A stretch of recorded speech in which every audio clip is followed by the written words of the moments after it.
Welcome one, welcome all. Thank you for tuning in to Cedar Radio, your guide to films playing at the Art House for the week of October 18th to October 24th. My name is Aaron Spears. And I'm Dave Huffman. On this week's episode, we'll be discussing Dolemite is My Name, Monos, and Raise Hell, The Life and Times of Molly Ivins. We'll also be discussing a different kind of disaster movie. We're going to get nostalgic for discoveries at the video store, and our Cedar 3 picks for great Blaxploitation films. All right, we always like to start off the show with the last scene first. So, Dave, what's the last film you've seen? The last movie I saw was El Camino, a Breaking Bad movie here at the Cedar Lee on Sunday evening. And I came to see it on the big screen rather than stay at home and watch it on Netflix. Yay. Yes. Actual applause. And I went with a friend who, as we were sitting there, was commenting. He was stunned to see how many people are actually in the theater. It did incredibly well this weekend. Great. And it's the kind of thing that I can't believe that Netflix doesn't look at those numbers and go, wow, maybe we should play our movies more in theaters, because it was by far the number one movie at the Cedar Lee over the weekend. And people loved coming out for the car that we had here, the El Camino car right, from the original TV show on Friday night here. And just, hundreds of people were out there getting their pictures taken with a car, which I always think is kind of funny. Yeah. But I was remembering back to my childhood going to one of the auto shows with my dad, and there'd be the Dukes of Hazzard car was there, and people got all excited because one of the Dukes of Hazzard cars was there. It's I don't know that I've ever been excited by a celebrity vehicle, it's kind of funny to me. But hey, to each his own. I've only been excited by it because we mentioned on last week's episode when we talked about car movies, neither one of us are car folk. Right. But I have had my picture taken inside and near 3 different DeLoreans. So that was the only. Okay. That's a celebrity car model. It's not even the actual car. So it's not even the actual car. Right. It's not even the, as they would call it, the hero vehicle. In the film. And what was the last film you saw, Aaron? I saw a 2017 Russian film called Attraction that I found streaming. It's a Russian alien invasion disaster movie. And as longtime regular listeners will know, we both like a good disaster movie. I love a disaster movie, so I'm very intrigued. You've piqued my interest. Well, I put it this way. It's a different kind of disaster movie. It is itself a disaster. Oh, now I'm even more intrigued. Well, maybe give it the first 40 minutes where you see the crash landing and the alien stuff, but then it turns into an alien-human romance story, and I was kind of not in a fun way. I don't know. It didn't hook me past there. It was shifting tones and genres in a weird way, and I was this isn't really working for me. So it's I'm going to say pass. I wouldn't consider it a recommend. Maybe the first 20-30 minutes just to see the actual disaster invasion kind of part. Right. But after that you can just find something after that else. I could just skip it. Did you enjoy El Camino? I did like El Camino. Yeah, I would. I don't know that I'd call it essential viewing, but it's certainly a well-made. It is basically just kind of a bloated couple of episodes kind of tied together, but it had an interesting structure, kind of with a lot of flashbacks and stuff like that, kind of as the story was kind of unfolding in the world for this part of Jesse Pinkman's life. And it is good. It's very well done, and I liked it quite a bit. Cool. But if you have never watched the show, I don't know that you're going to get that much out of it. Another friend that went to see it with me, I didn't realize he hadn't watched the show. And at the end, he's like, so now I guess I should watch the show. And I'm I just assumed when you agreed to come to the movie that you would have seen it, but okay. Did they enjoy it though, or did it make sense? Yeah, he did. Okay. He liked it. You get enough. You don't need to know every little backstory. They explain enough, and kind of, they had the, as I like to call it, exposition television station on. Right. At one point, kind of, talking about, giving you a little bit of back history and stuff like that about previously on. Yeah, right. Sort of, I always love that. It's one of my favorite lazy script writing devices where, someone turns on the radio and it's 3 escaped convicts have just, and it's oh, that's an important plot. Right. Yeah. Oh, I'm glad I turned it on right then on that channel. Right then, just to hear that news flash. Yeah. So yeah, it had a little bit of that, but it was very good. So I would recommend it especially if you're a fan of the show. Right. Which, there's no shortage of fans of Breaking Bad, so.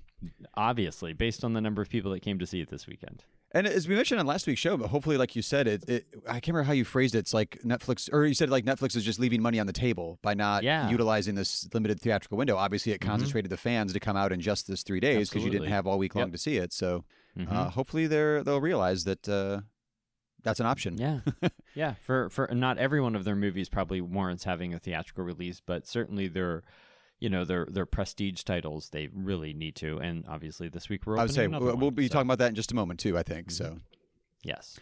So a coming soon film we wanted to put on people's radar.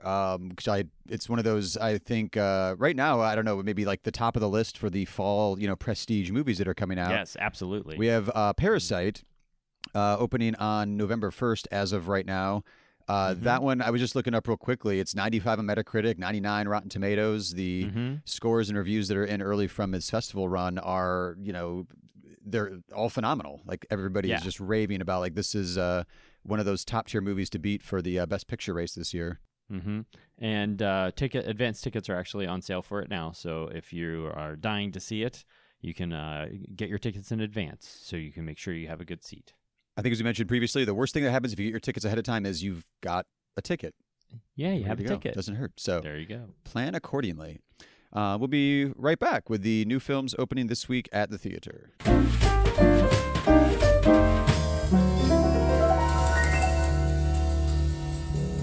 Well, the first of the new films we are opening is the new Craig Brewer film. It is Dolemite Is My Name. Eddie Murphy portrays real-life legend Rudy Ray Moore, comedian, rap pioneer who proved naysayers wrong with his hilarious, often obscene, kung fu fighting alter ego Dolemite, and became a 1970s blaxploitation phenomenon.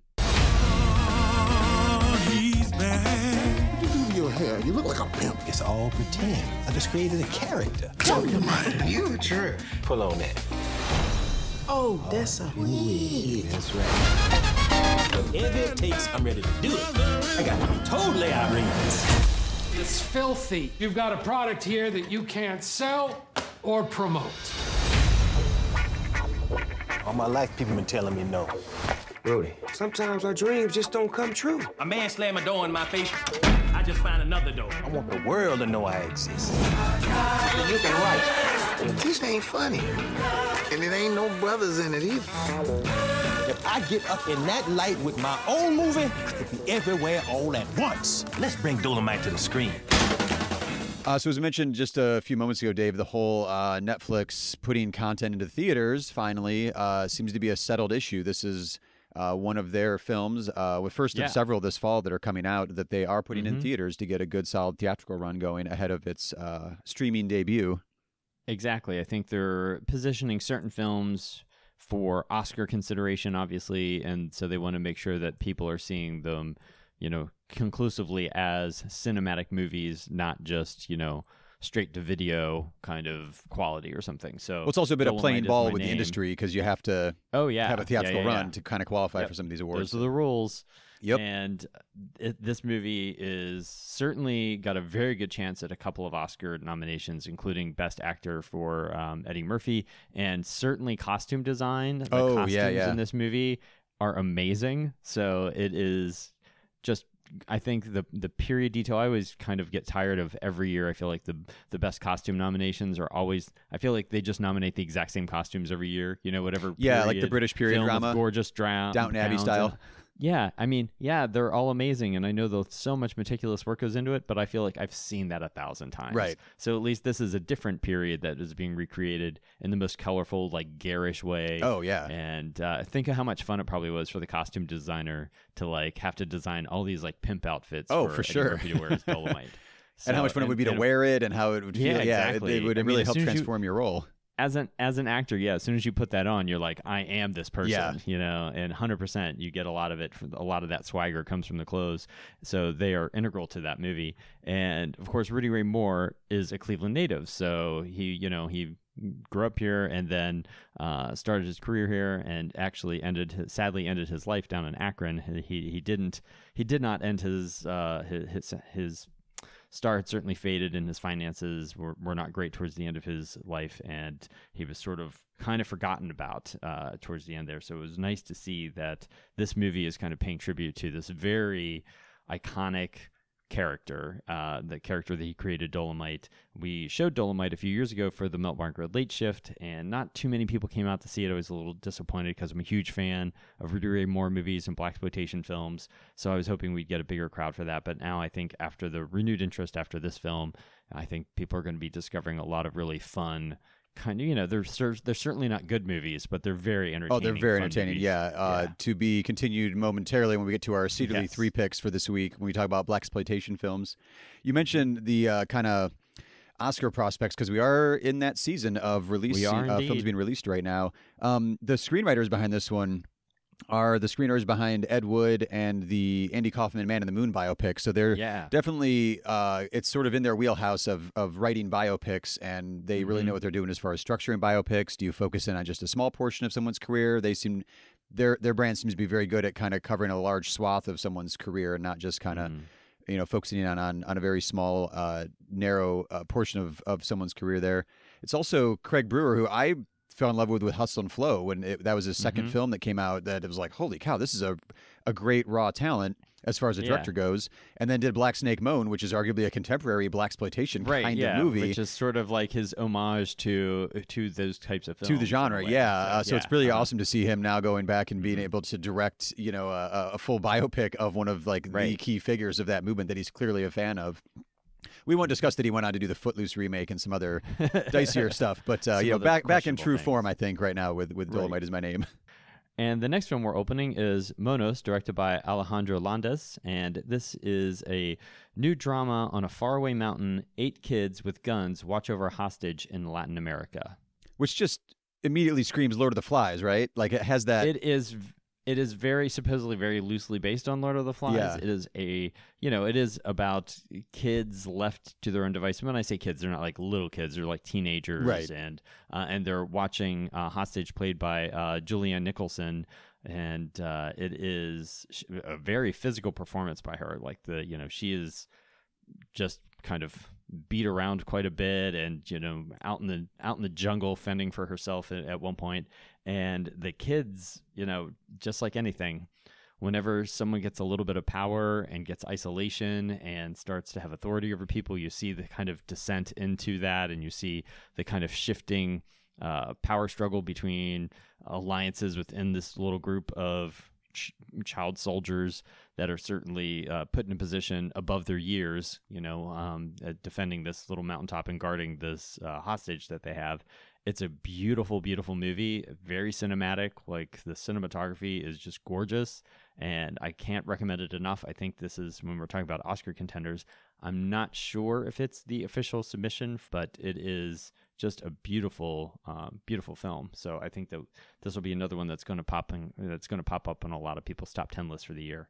Because the foreign films, the process is different because the countries have to submit like their own choice for like what represents their country to the Academy each year. So whether or not Monos gets picked is kind of out of the Academy's hands at this point. There's every once in a while, you'll see like a critical quote on a poster or during a preview. And I think I saw it on the poster for Monos, but it was Peter Bradshaw from The Guardian said, "An arrestingly bizarre experience." And I was like, those are all the words I need. I'm in. Like that sounds perfect. Yeah, when a film is described not as a movie, but as an experience. Right, yeah. And arrestingly bizarre at that. Yeah, I'm in.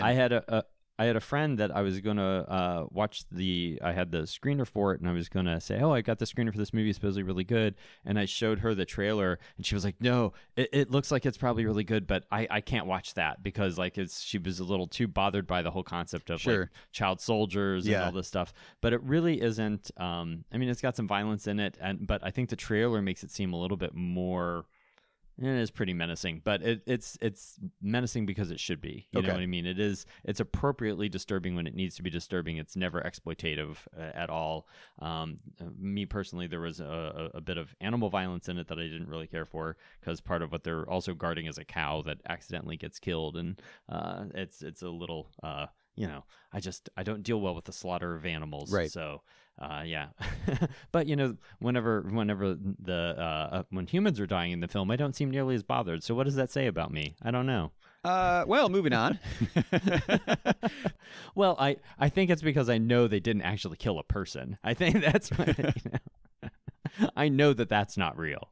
The next film that we're opening is a new documentary, Raise Hell, The Life and Times of Molly Ivins, from director Janice Engel. This is the story of media firebrand Molly Ivins, who is described as 6 feet of Texas trouble, which is a great way to describe somebody, in my opinion. 6 feet of Texas trouble as she took on the good old boys of corruption wherever she found it. All right, I have come to cheer y'all up about the state of politics in this great nation. I know you think that it is looking dark and gloomy. Cheer up, it could always be worse.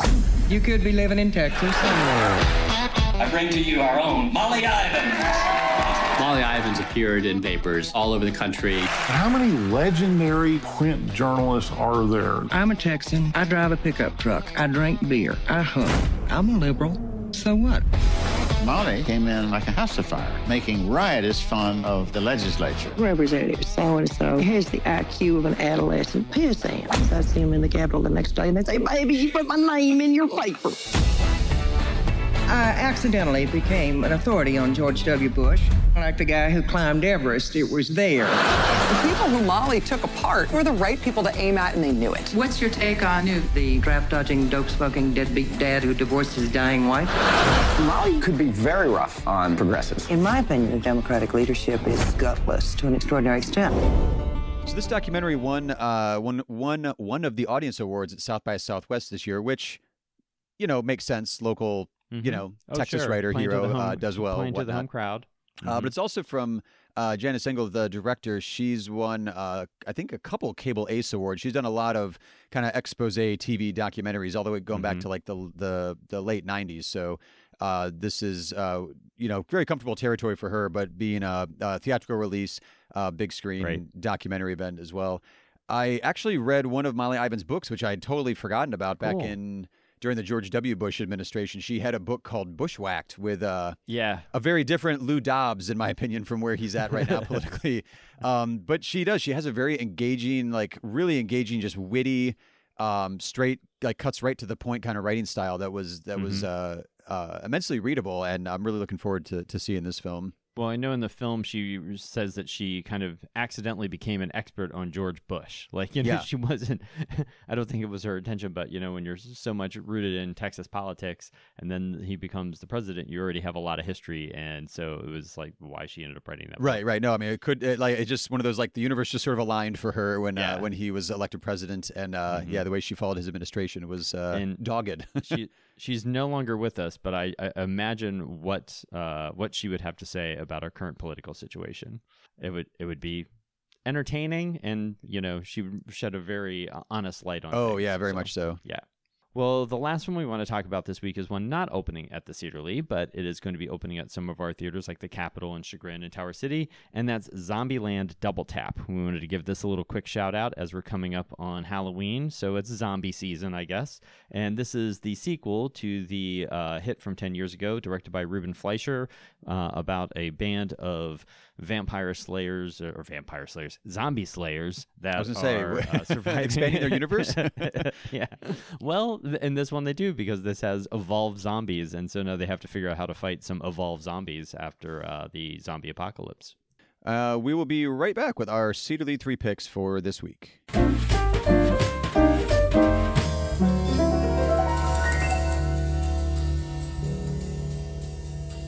Well, each week we like to take inspiration from one of the new films opening and suggest 3 other films to broaden your cinematic world. This week's topic was inspired by Dolemite Is My Name.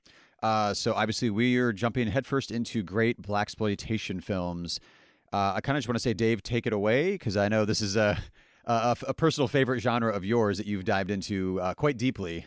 It is. I've studied these films quite a bit, actually. And so the first film I wanted to talk about and recommend is kind of the movie that launched my interest in it, and actually is a Rudy Ray Moore movie. It's Disco Godfather from 1979 by J. Robert Wagner, of course, starring Rudy Ray Moore. Again, definitely not a good movie, but incredibly entertaining, so much fun. If you ever see, if you saw Black Dynamite from a few years ago, great kind of from 10 years ago, I think. It's been a bit. 2009, with directed by Scott Sanders and starring Michael Jai White. It is a lot of parts of Black Dynamite are lifted directly from Disco Godfather. I mean, there's whole bits of dialogue that they basically just take right out of the script. Yeah. Just, play for sincere laughs as opposed to unintentional laughs from Disco Godfather.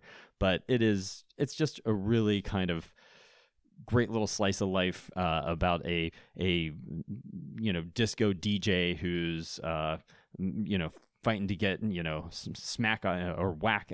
He says like whack the attack instead of like attack the whack. It's just trying to get like all the drugs off the street, and it's just hilarious. So I highly recommend Disco Godfather. Just for Rudy Ray Moore's opening dance number alone at the disco, it's worth watching. So you said that one kind of cracked open the genre for you, like that started your fascination with it? Yeah, it was back when I was in college, and there was an awesome video store in Bowling Green, and they had a little Blaxploitation section, and I saw that video box cover, and actually I think on video it's known as Avenging Disco Godfather. Yeah. So they had to even up it a little bit more for the video release and put a few more words in there to sell it a little bit more. It really caught my attention, and I rented that movie all the time and just watched it. I have the poster for it. I have a lot of Blaxploitation movie posters because I'm a big fan of the genre and the art of that period for these posters. So I don't know if we've recently mentioned this, but we always save our Cedar 3 picks to share with each other, quote unquote, on the air. So there's like a bit of spontaneous discussion here. I cannot believe how much this actually overlaps, not in the movies that we're picking, but in the experience. So sure, I'm a freshman at film school. I went down to Wright State in Dayton. I wasn't at Bowling Green where you were at. And in there we had, this is going to date it as well, but there was a video library, a film library, and it was mostly VHS and Laserdisc because that gave us access to commentary tracks and some of the original bonus features. And then DVD came along, blah, blah, blah. So I was just wandering through the shelves there of it, and I saw P.D. Wheatstraw, The Devil's Son-in-Law. Oh, there you go. Which again, like, it was totally just a like, what is this? Because the title is crazy, right? And then you look at Rudy Ray Moore on the cover, and the cover art was like, and I was with my roommate at the time, where I'm like, we are watching this, and we did, and that's my first pick because that was the one that really kind of cracked open Blaxploitation. Awesome. I was like, wait, what is this genre? So Rudy Ray Moore opened up the door for both of us. Yeah, that's pretty amazing. fascinating. That's great. Yeah, and it's interesting that neither one of us started with Dolemite. No, it wasn't with Dolemite. Which is his signature movie. Yeah. And, I have a lot of Rudy Ray Moore records. His Christmas album cover is one of my favorite album covers of all time. It's just hilarious. It's just Rudy Ray Moore with a lot of naked women with strategically placed, decorations. Right. And and then I actually have one of his first albums before he was doing comedy when he was just singing. Right. And it has just beautiful, like very 50s kind of like, or early 60s, I guess it is, like kind of that crooner like style. Yeah. It's a very different kind of thing, but yes, I'm a fan of the man, so I'm glad to see that he is being honored in such a way. Well, he it's also because I think he comes from the world of comedy and like showmanship. It wasn't like real self-serious because like in P.D. Wheatstraw, this has been a while since I watched it, but I'm pretty sure he's born as a 6-year-old who can talk and starts yelling at the doctor right away. I mean, it's crazy and it's so much fun, and it hooks you just from the absurdity right away, and then you go through the whole rest of the I think he steals the devil's magical pimp cane at one point. I mean, it's just nuts, and it's so much fun. Like you said, you're not watching it because you're like, oh, the cinematography and the use of mise en scène. Like, no, they're just bonkers, and they're so much fun. He was making populist comedies for a specific audience, like his friends, so that they would enjoy them, and the people in his life, and they're still entertaining them. Oh, absolutely, certainly. I couldn't have had a more different life and upbringing than Rudy Ray Moore, but I love his work. Yeah, I'm a huge fan. Well, the next film on my list is probably my actual favorite of this genre, and that's Coffee from 1973 by Jack Hill, starring, of course, Pam Grier. I always tell people that your life is, PC and BC, before coffee and post coffee. Like if you haven't seen Coffee, your life is going to change once you see it. Yeah. And again, that's a film that I programmed and we showed a few years ago for the late shift. Again, I was disappointed by the audience. I don't know what it is about Clevelanders not supporting their Blaxploitation films, but that movie is just one of my absolute favorites. I love Pam Grier as the strong avenging woman. I just could watch her in pretty much anything. I just love her. Well, we'll keep the love going. All right. I didn't pick that one because I was like, I mentioned Pam Grier and Putney Swope kind of more recently, as we've been talking about movies in the last, I don't know, 3-4 months. So I went with 1973's Black Mama, White Mama, because it's got a great title, and it is another Pam Grier one. It's inspired by the Defiant Ones, kind of generally. Is. Yeah. And if you look up the poster for this one, it's got this great tagline across the top. It almost looks like it's the title of the film. It just says "Chicks in Chains." Yeah. And it's, as Pam Grier has called it in many, many, many interviews, she did a lot of Booties in the Jungle kind of movies, and this is one of those. She is. It's two women in a jungle prison. I think they shot in the Philippines or someplace overseas. And it's just it's two inmates. It's Pam Grier, and I'm totally spacing on her co-star in that one. But they're chained together, and they're escaping, and they're killing their captors, and they're it's a great exploitation kind of mismatched characters trying to escape their captors, and it's really fun. It's not like as essential as Coffee would be, but I wanted to go a little bit of a deeper dive pick on that one. So, Black Mama, White Mama from 1973. I love that one as well, and I also have the poster for that one. So, and keeping with the theme of movies that I love, that I also have the posters for hanging up in my house. My final pick is, there was a trend of these films in the 70s. You know, there was like Black Godfather and Blackula and the black cast version of all these things. My favorite of those is without a doubt Black Shampoo from 1976 by Graydon Clark, and it stars John Daniels and Tanya Boyd. And it's just, you know, if you've seen Warren Beatty's Shampoo, it's similar. It's about this, you know, hot, you know, straight male hairdresser who's, you know, seducing the ladies, but of course it has to have a little bit of, you know, blaxploitation action in it as well. So, you know, there's some thugs who he has to take care of. But what I love about that movie, and actually what made me kind of do this deeper dive into the genre, it was after watching that movie, I started to realize it's a very gay positive film for a movie that's, you know, from, you know, a black film from 1976, where in mainstream Hollywood movies, gay characters were barely ever even seen. This is a movie that has several gay characters, and also kind of what starts his revenge is whenever his, you know, gay friends at the salon are attacked. Like, he's getting revenge basically for them being assaulted. And if you watch a lot of these blaxploitation films, there are a lot of gay characters in them. Sometimes they're the villains, you know, like Shelley Winters, lesbian gangster, and Cleopatra Jones. But other times, you know, they're just positive characters. At least they're visible in the world. So at least in a lot of blaxploitation movies, they acknowledged gay peoples exist in the world, unlike Hollywood films that just completely ignored gay people at all. So I really admire that. And it's one of the reasons that I kind of really started to watch a lot of these movies, because I was kind of fascinated by that. If you watch the penitentiary films, you know, I didn't even start talking about Jama Fanaka. He's an amazing filmmaker. I love his movies. So I could literally, my Cedarly 3 this week could just be like my Cedarly 30, because I think it's a really fascinating period of filmmaking. And, you know, some of these were films directed by, you know, white directors with black casts. Other ones were directed by black filmmakers like Jama Fanaka or, you know, Melvin Van Peebles or Melvin Van Peebles. Thank you. That's a obvious one to forget Parks the name of stuff, because that's me. Yeah. So there's just it's a really rich kind of period. So I'd say if you've ignored these movies after seeing Dolemite Is My Name in the theater, take a chance and rent some of these. You're just going to have fun. They're just very fun, entertaining movies. I think we've proved that just pick at random any of the Rudy Ray Moore stuff. There's only a handful there from the 70s specifically. Only a handful. And it'll if it doesn't hook you, then maybe it's not your genre. But I don't see how it wouldn't hook you. They're just maybe don't start with Monkey Hustle. But you know, otherwise, you know, any of the true Rudy Ray Moore ones. Yeah, to each their own. And what is your final pick, Eric? My final one is one that's kind of like a film noir crossover one from 72, which it's sort of credited in 1971 with Sweetback's badass song, Melvin Van Peebles, we just mentioned, and Shaft both came out in 71. Shaft's more the Hollywood, you know, version, and Melvin Van Peebles is more the gritty, you know, from the streets kind of film. So 72, Across 110th Street is the film, and so that was probably in production, I'm guessing, when, you know, Sweetback and Shaft came out. Right. But either way, it's got Anthony Quinn and Yaphet Kotto, again, as like the mismatched kind of, they're two cops that are kind of put together to try to solve this robbery. So you've got I think it was like mob money being stolen. So you've got mob money, you've got the gangsters, you got dirty cops.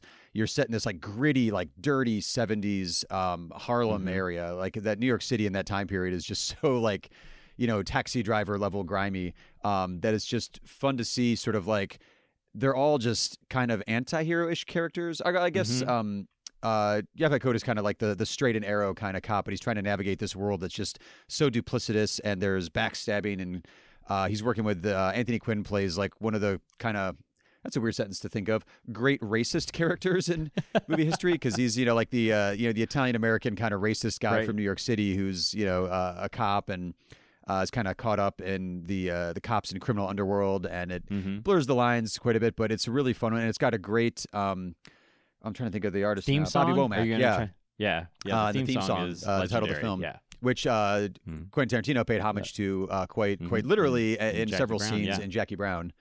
Yep. So I would highly recommend Cross 110th Street. Not like the fun comedy level of Rudy Ray Moore. It's more the intense, gritty, kind of noir blaxploitation drama in that one. So a bit more serious. A fine there. choice. Yeah. And I like that neither one of us picked a Fred Williamson movie, because he's kind of my I put it in there, but he's got because he did that subgenre of like Western blaxploitations that include words I'm not going to say on the air. So I was like, Fred Williamson kind of gets an honorary mention. I'm glad you brought it up at the end there. Sure.